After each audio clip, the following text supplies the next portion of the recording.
미군은 예정대로 이라크에서 철수하기 시작했으며 2009년 1월 1일 미군은 바그다드 중심부의 행정구역인 그린존의 관할권을 이라크 정부에 이관했습니다. 그리고 2010년 8월 19일 마지막으로 남아있던 미군 전투여단까지 이라크를 떠났고, 그렇게 이라크 침공작전이었던 이라크 자유작전은 공식적으로 종료됐는데요. 하지만 미군 군사고문단을 중심으로 하여 새로운 새벽작전이 2010년 9월 1일에 시작됐죠. 미군이 철수하는 과정에서 폭탄 공격이 일어나 수백 명의 사상자가 발생했지만 전체적으로 공격 횟수는 줄었습니다.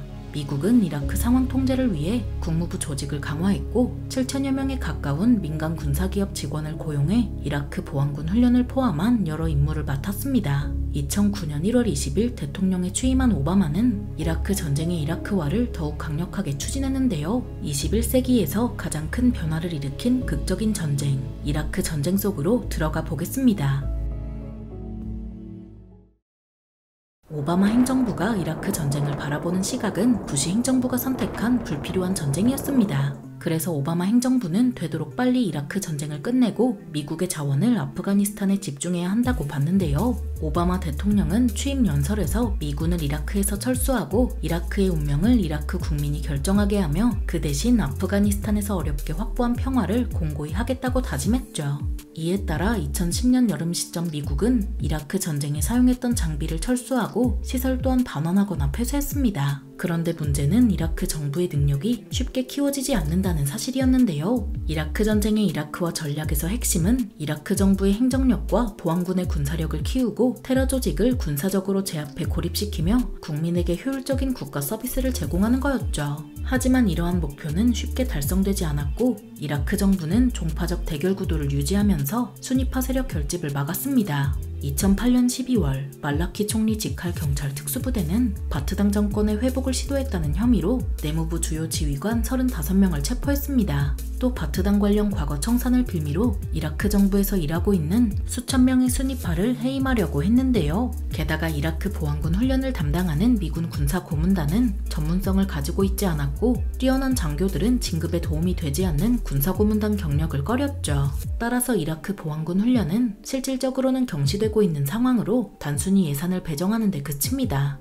오바마 행정부에 있어서 이라크 전쟁은 불필요했지만 아프가니스탄 전쟁은 필요한 전쟁으로 지상군 개입 없이 특수부대와 공군력만을 동원해 탈레반 정권을 무너뜨렸는데요. 이후 상황은 빠른 속도로 안정됐죠. 남부 파슈툰 부족 중심의 탈레반은 미국이 우즈베크와 타지크 부족 중심의 북부 동맹을 지원하면서 권력을 상실했습니다. 2004년 1월에 새로운 헌법이 제정됐고 2004년 10월에는 대통령 선거가 벌어졌으며 부족회의에서 임시대통령으로 지명되었던 카르자이가 승리했습니다. 대통령에 취임한 카르자이는 부족을 포괄해 상황을 안정적으로 유지했고 덕분에 침공 이후 상황은 쉽게 안정됐는데요. 하지만 이후 카르자이 행정부의 무능과 부패로 많은 문제가 불거졌죠. 특히 카르자이의 이복 동생인 아흐메드 카르자이는 아프간에서 불법 약물 조직을 이끌고 있었으며 자신의 정치적 영향력을 바탕으로 아프간 경찰과 미군의 단속에도 사업을 유지했습니다. 문제는 이러한 사업이 탈레반의 세력 강화로 이어졌다는 사실로 탈레반은 아편 생산 지역에 10% 정도의 세금을 매겨 매년 2억에서 4억 달러의 수입을 올리는 걸로 추산됐습니다.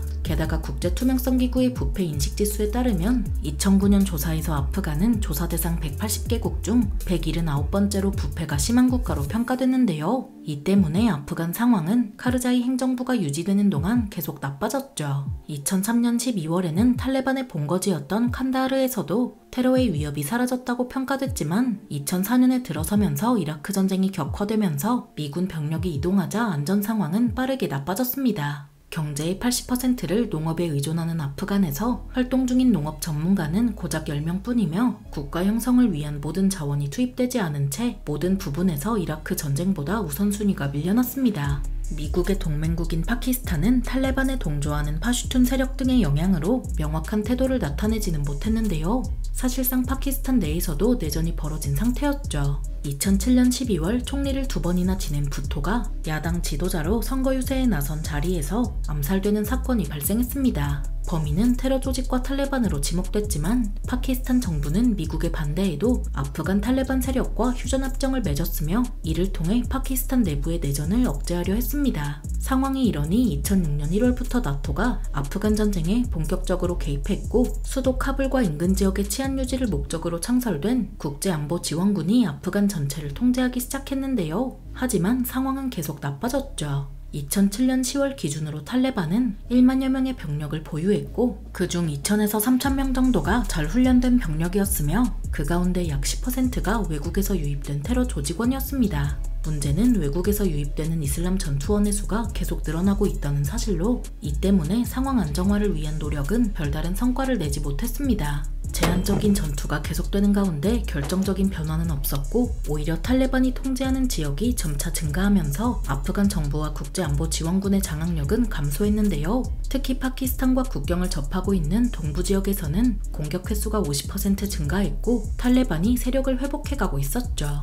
2008년 6월 탈레반은 칸다하르에 있는 사르포사 교도소를 습격해 경비병력을 사살하고 1,200여 명의 죄수를 석방하기까지 했습니다. 이러니 오바마 행정부는 출범 직후부터 아프간 상황을 안정시키는데 많은 힘을 기울였고 기본적인 접근 방식은 타협과 증파였습니다. 이라크에서 순위파 병력을 창설해 저항 세력과 테러 조직을 약화했던 것 같이 아프간에서도 탈레반 온건파를 포섭하려 했는데요. 이를 위해 오바마 행정부는 금융위기 상황에서도 아프간에 더 많은 병력과 자원을 투입했죠. 미국은 2009년 2월에 17,000여 명의 미군을 아프간에 추가 파견했고 3월에는 4,000여 명의 미군 훈련 교관을 파견했습니다. 동시에 오바마 행정부는 아프간 육군과 경찰력 증강에 필요한 장비를 제공하기로 정했고 아프간 육군 병력을 13만 4천여 명에서 2배 늘린 26만 명으로 확대하기로 했습니다. 하지만 이러한 노력에도 상황은 쉽게 안정되지 않았죠. 이라크에서 미군 특수부대를 지원했던 맥크리스털은 국제안보지원군 지휘관으로 취임한 지 2달이 지난 2009년 8월에 추가 파병의 필요성이 담긴 내용의 보고서를 오바마 행정부에 제출했습니다. 하지만 증파는 쉽게 결정되지 않았고 특히 바이든 부통령은 병력 감축과 테러 조직 섬멸에 집중할 것을 건의했습니다. 아프간 주재 미국 대사인 아이켄베리도 카르자이 행정부가 개혁되지 않는 상황에서 미국이 추가 파병해서는 안 된다고 반대했는데요. 이러한 상황에서 2009년 12월 1일 오바마는 아프간 증파를 선언했습니다. 오바마는 향후 6개월 동안 3만여 명의 미군 병력을 아프간에 추가 파견하고 2011년 중반까지는 파견된 병력을 다시 귀국시키겠다고 공언했습니다. 또한 오바마는 아프간에서 승리하기 위해 주민을 보호하고 아프간 정부가 재기능하도록 압력을 행사하며 이라크에서와 같이 증파를 통해 전쟁에서 승리하겠다고 다짐했는데요. 아프간 증파는 2010년부터 본격적으로 시행됐지만 아프간에서 이라크와 같은 변화는 나타나지 않았죠. 아프간 증파는 이라크와 달리 성공적이지 않았고 미국이 테러와의 전쟁이라는 수렁에 빠지게 했습니다.